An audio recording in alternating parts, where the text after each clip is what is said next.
Interesting. The following film shows the human energy field radiating outward from the body. It dynamically changes based on the physical conditions, the feeling states, the motivations of the person, in interaction with energy radiation from objects and living things. The existence of the human energy field, or the aura, was validated and studied by over 12 years of high-frequency recordings. This film shows the field not ordinarily seen, but now visible. Like all living things, this little dog has a sizable radiant field, even when he sits quietly. Notice now, as he greets his master, the obvious love and affection between them increases the dynamic radiation from their bodies, even the dog's tail and the man's head. No wonder so many people have pets who give them pleasure and provide a vital field of energy to interact with. Wherever there is motion in the universe, there is increased flow in the field that humans interact with. See the explosive activity from the waves and from his body. Also, the electromagnetic field of the body is negatively charged or ionized, as are waves or tumbling water, which further expands and heightens his field, giving a physical exuberance and emotional excitement. No wonder that a day at the beach is so exhilarating and vitalizing.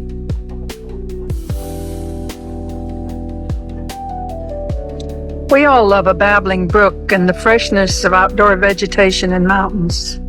Most of us believe that it is the relaxation and beauty which refreshes us. From our research, we have discovered that living plants and rarefied atmosphere provide a richer field of negative ions, which heightens and replenishes our own energy field. Notice that the man's field becomes light in color and high in frequency, sparkles, and radiates some distance from his body. See that as the child moves into the mother's field, the affection between them changes the overall field to a pink color. Individuals' fields blend and enhance when there is a warm, caring relationship. These energy fields are the largest and the whitest that we have shown. She is oming. On the breath inhalation, the radiant field diminishes, and on exhalation, it expands and envelops the child. We have known for a long time that Gregorian chants, oming, humming, singing, and whistling create an energy which perks up emotions and brings an expanded consciousness. The fate of those who stand against the chosen, there is a pattern, a tale whispered across time. Those who rise against the chosen, be it out of envy, fear, or sheer arrogance, always meet the same end. History forgets their names, or worse, remembers them only as cautionary ghosts. The ones who sought to betray them, they are cursed, their ambitions crumbling into dust. The warriors who fought to end them, their weapons failed, their strength turned to weakness in the crucial moment. The rulers who tried to erase them from existence, their empires fell, their legacies tainted with ruin. Some disappear without a trace, as if the universe itself reached out and plucked them from the timeline. Others live just long enough to watch everything they built collapse, knowing their downfall was sealed the moment they chose to stand against the chosen. It is not magic, nor luck, nor divine intervention, though some might argue otherwise. It is simply the way of things. The chosen are not merely protected, they are woven into the very fabric of fate.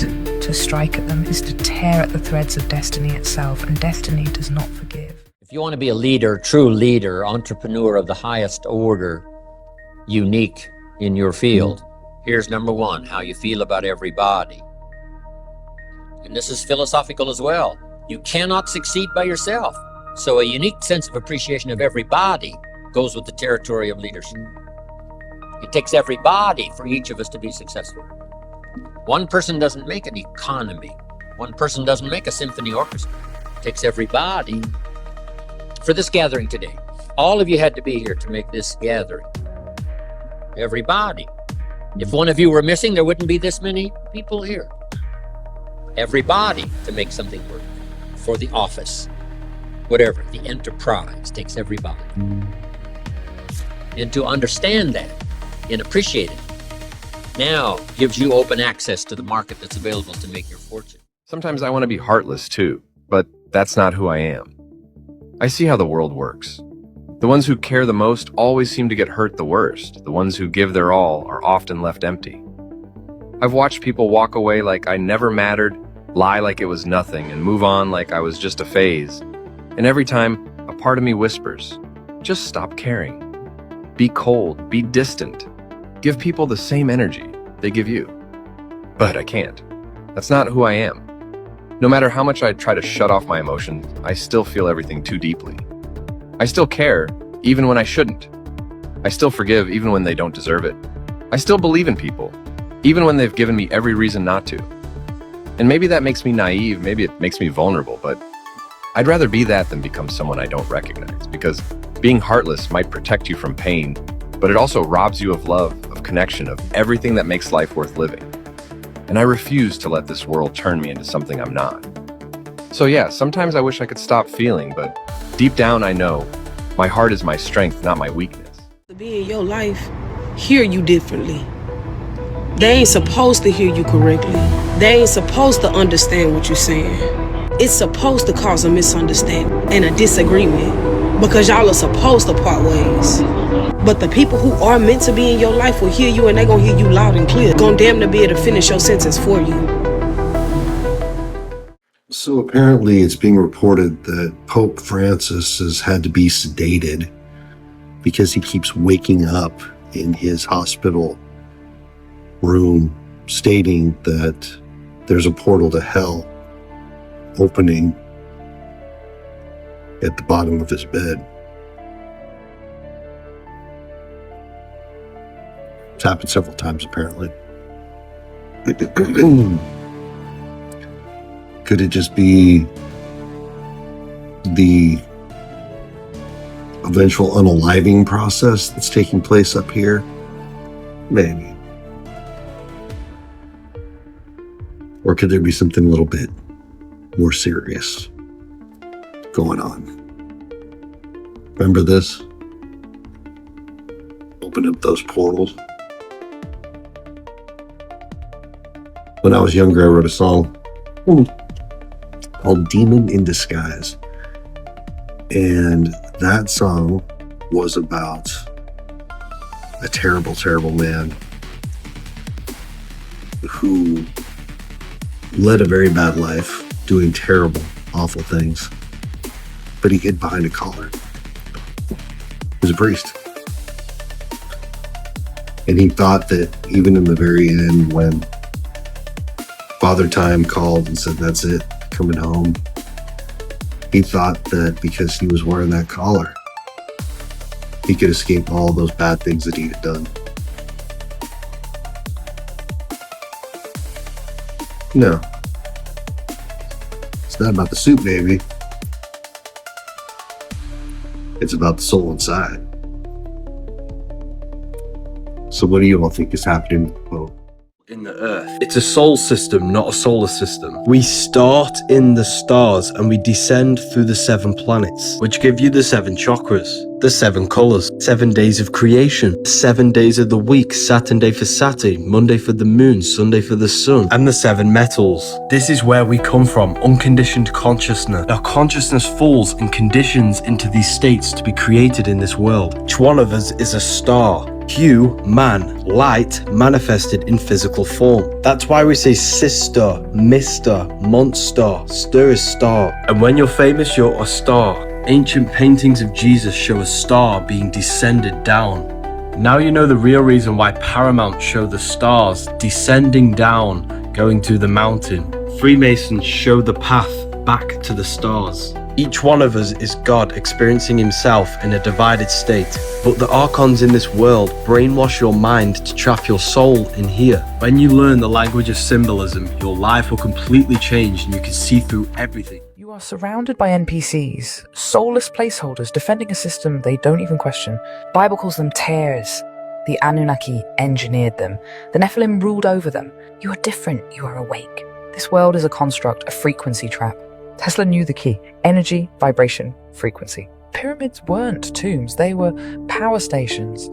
The obelisks still hum in elite-controlled cities.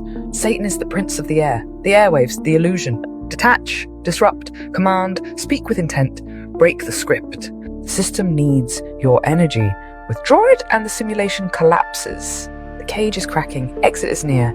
How to manipulate energy in a world of NPCs. You are surrounded by empty vessels. The Bible calls them tares among the wheat. The Gnostics called them archons, soulless agents of the demiurge. The Anunnaki engineered mankind, but not all were given the divine spark. Nephilim walked among men, but when they fell, their spirits remained, feeding, deceiving, controlling. The world is not what it seems. This is a construct. Simulation designed to enslave consciousness. The pyramids were machines, harnessing Earth's energy. Ancient obelisks still stand in power centers, Washington, Vatican, London, silent reminders of who rules this world. The Bible calls Satan the prince of the air, the airwaves, the frequencies, the illusions, all his domain. But you are not an NPC. You are awake, and that makes you dangerous. Step 1, starve the beast. The system feeds on your attention. News, fear, distractions, designed to siphon your energy. The more you engage, the more you strengthen the illusion. This is the great deception. Solution: withdraw your energy, detach from the script, stop reacting, stop feeding the fear. Your attention is currency and the system is bankrupt without you. Step 2, command the frequency. Tesla knew it. If you want to understand the universe, think in terms of energy, frequency, and vibration. The Egyptians encoded it in their hieroglyphs. The fallen angels corrupted it, using sound, symbols, and sacrifice to manipulate reality. Solution: take back control, speak with intention. Every word is a spell, every thought a command. Fill your space with high frequencies, music, symbols, sacred names. Align yourself with the divine current. Break the chains of the lower realm. Step 3, master the NPCs. NPCs are not conscious beings. They are scripted entities, placeholders in the matrix. They follow patterns. They defend the system because they are the system.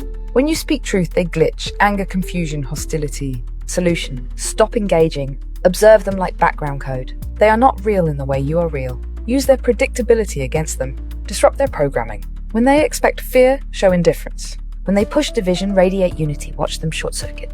Step 4, the great exit. The Bible speaks of a veil, a deception so deep that even the elect could be fooled. The Nephilim taught men dark sciences, corrupted the divine order. The flood was a reset, but the infection remained. Now we are in the final cycle, the last age of deception. The simulation is breaking down. Mandela effects, time loops, glitches, the veil is thinning. Solution: prepare to leave, not through death, but through ascension, through knowledge, through frequency. The elite fear this. Why do you think they suppress Tesla's work? Why do they guard Antarctica? Because there is more beyond the ice, more beyond the firmament, the true world. You were born in a cage, but the key was always within you. Do you ever indulge in biblical conspiracy theories? Every now and then I dabble. Here's one of my favorite ones. Genesis chapter 6, whenever it talks about how the sons of God found the daughters of men to be attractive and they had sexual relations with them, and their offspring was called Nephilim.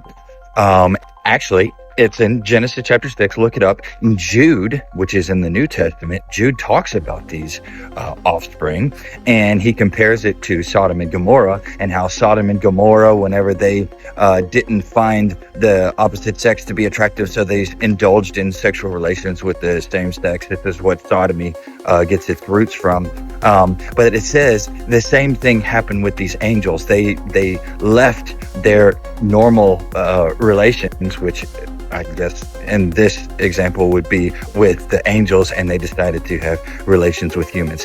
Very, very strange. You don't hear much talk about this because it's so strange, but it's in the Old and the New Testament. Well, did you know that Jesus gave a parable about seeds in a field, and how some of the seed was good, but then all of a sudden, whenever the seed started growing up, then there was other seed that was in the field that was like weeds and all that stuff. And the guy said, hey, should we just rip all of these out?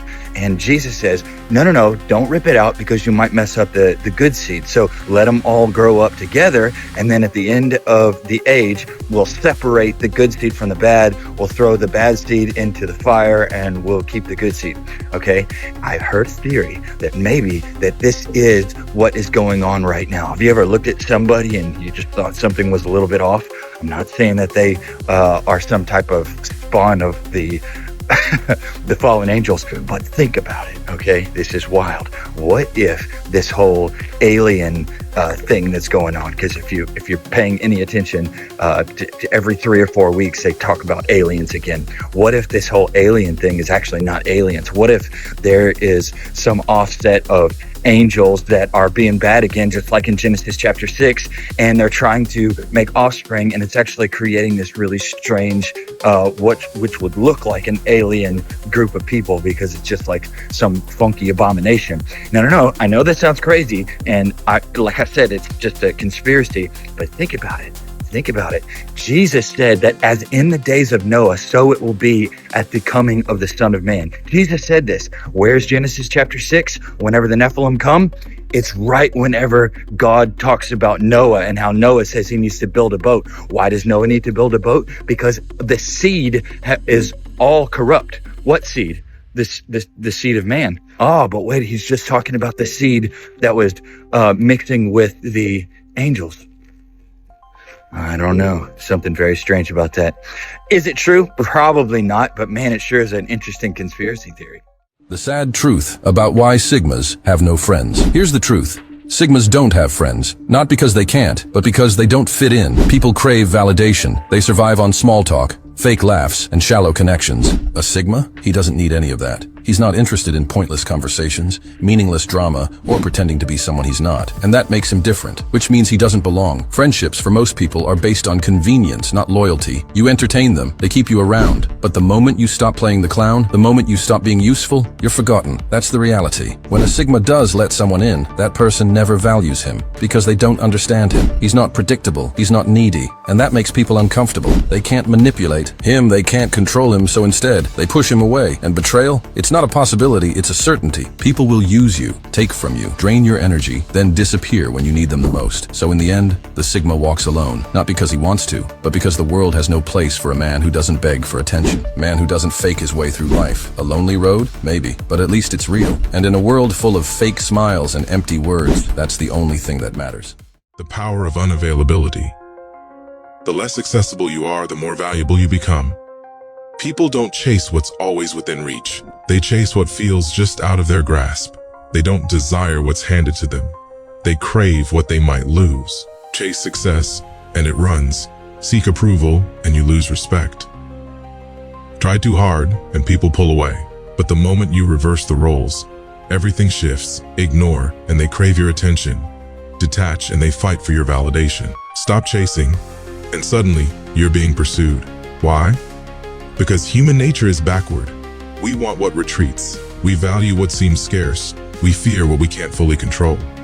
The trick? Give them space to wonder. Make them uncertain about you. Hold the frame, and let them adjust to your reality. The moment they feel your absence is the moment they realize your worth. Hide the truth about yourself. You don't look into reality. Light enters the eye, and the image is produced in the visual cortex of the brain. You touch, taste, hear, smell, and see with your brain. The body produces a simulation. The world is actually inside of you. The heliocentric model has placed this visual field of the eyes in the model. Your thoughts and emotions are like commands which project that reality. Even the Egyptians symbolized the visual field. Jesus says, I am the light of the world. The I am within you, because consciousness creates matter. You are projecting your own reality. Jesus symbolizes the essence in each individual, because your body is technology. Humans are the most advanced beings because we have the opportunity to understand God. No other animal can. We can expand our minds into infinite fields of knowledge. Lucifer is the false light, which is this world that produces the visual field in the brain. You're not like them. You are awake in a world of sleepwalkers. The system is designed to drain you, to keep you tired, distracted, disconnected from your power. But energy is everything, and once you learn to manipulate it, you become untouchable. Control your vibration. NPCs run on low-frequency energy. Fear, stress, outrage, this is their fuel. They don't think, they react. They pull you into arguments, negativity, meaningless distractions. This is how they keep you trapped. Solution: detach. When you refuse to engage in their loops, they malfunction. Stay neutral. Laugh, observe. Their power over you disappears the moment you stop playing their game. Protect your energy field. NPCs are not conscious of energy, but they still feed off it. They steal through draining conversations, forced interactions, emotional manipulation, Create a shield. Imagine a field of light around you, gold, silver, electric blue. Nothing gets in unless you allow it. This is not imagination. This is programming reality. Use intention to shape the world. Everything in this reality responds to frequency. The system makes you believe you are powerless, but your thoughts, words, and focus are the code that shapes what happens next. Speak with intention. Move with purpose. When you walk into a room, own the space. Imagine reality bending around your will. People will feel it. NPCs will shift, hesitate, follow your lead, because deep down, they are just running scripts, and you are rewriting the program. Stop feeding the simulation. The system thrives on your attention. The news, social media, endless distractions, all designed to lower your vibration and keep you enslaved. Starve the beast. Disengage from anything that drains your energy. Focus only on what expands your mind, sharpens your instincts, raises your frequency. Where attention goes, energy flows. Become the glitch in the matrix. NPCs follow patterns. They expect you to react a certain way. Break the pattern. Disrupt the script. Answer questions with silence. Smile when they expect anger. Disappear when they seek drama. When you refuse to be predictable, the simulation cannot control you. And once you master this, you stop surviving in this world, you start bending it,